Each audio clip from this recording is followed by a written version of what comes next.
Hey guys, welcome back to The Right Drive. I'm Jordan, the layman in our local car scene, and today we're going to be looking at the 2024 updated Volkswagen T-Cross R-Line. First off, it looks very similar to the previous models, but it clearly has a different look in front.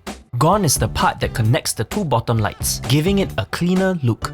You also get Volkswagen's very own IQ.LIGHT LED headlights, which, long story short, the headlights will adjust themselves based on your driving conditions and environment at any time. You also get an LED light strip that joins the two headlights, which is not new but definitely a welcome addition. And because this is the R-Line variant, you get the R-Line badges here and here. One thing I really love is the taillights. Similar to the Volkswagen ID.5, the taillights consist of multiple LED panels, separated to look like an evolving 3D structure depending on which angle you view it at. This is really cool. There's also a light strip that joins the two taillights which look like an X when viewed from the front, giving it a gaming PC vibe.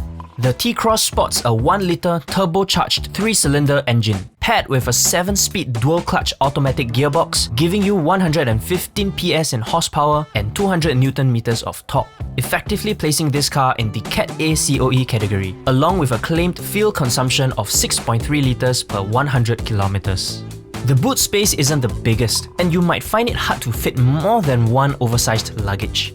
It also has a bottom pit with not only spare space but a spare tyre as well. Now the tailgate isn't automated, but that's not necessarily a bad thing. I personally prefer manual tailgates because they're much faster to open.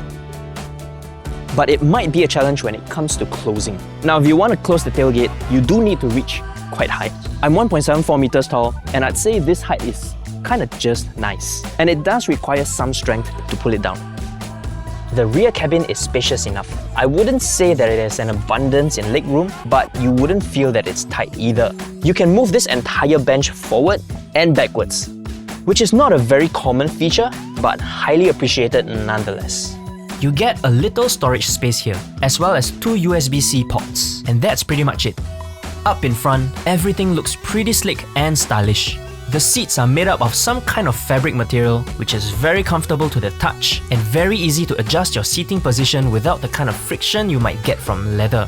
While the seats are not electronic, i.e. manual seats, you do get an adjustable lumbar support. You get a set of climate controls here, although all of them are touch control buttons or sliders. While I prefer physical buttons as they are easier to press, the existence of this panel is highly appreciated nonetheless. This means you don't have to keep going back and forth on your infotainment screen just to make minor aircon adjustments. Speaking of the infotainment system, it is pretty minimalistic and straightforward. You can find all the settings you want here, including the settings for your safety features, which you can also access on the other screen. The digital cluster display is quite adaptable. You can change the layout to your liking and select what information you want it to display. And the highlight for me is that you get wireless Android Auto and Apple CarPlay. This car being the R-Line variant, you not only get an R-Line badging, but you also get a Beats sound system.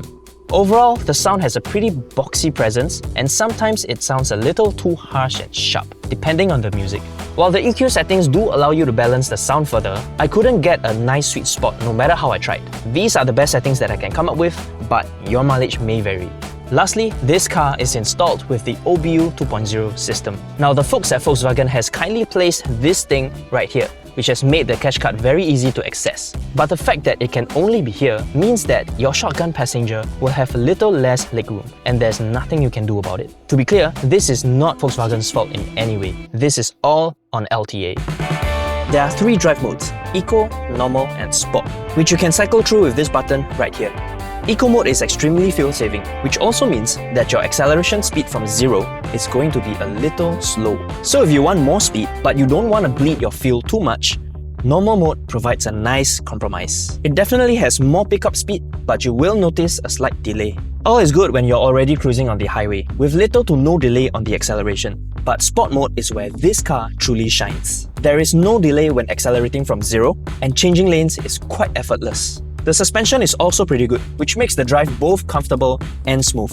You get your standard suite of safety features such as lane assist, emergency braking front assist, park assist, and many others. But exclusive to the R-Line variant is the lane keeping system and adaptive cruise control. I also like that I can see the entire digital cluster display, even with my steering wheel low and out to the max and my seat adjusted up high, which is the way I prefer to drive. I want to mention this because usually with my driving configuration, it tends to partially block the digital cluster display, which prevents me from seeing vital information like my speed and the signal arrows. But not on this car, so that's great. Overall, the drive is pretty comfortable and smooth, while providing a lot of power to navigate our jam-packed roads. Volkswagen calls the performance practical, but personally, I think it's a little more than just practical. There's actually quite a lot of power here, and you will feel it when you need it. At the time of this video, the 2024 updated Volkswagen T-Cross R-Line costs about 174k, which puts it in serious competition with other Cat A cars out there.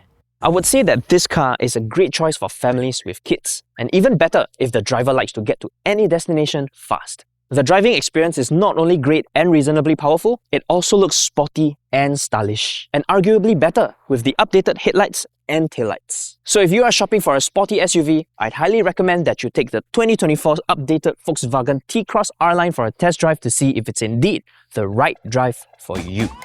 And that's it for my review of the 2024 updated Volkswagen T-Cross R-Line. Do let me know what you think about the car in the comments below, and also let me know if you would like to see anything more in the next video. And lastly, do hit the like button, subscribe to the channel, and share this video. I'll see you again on the next one.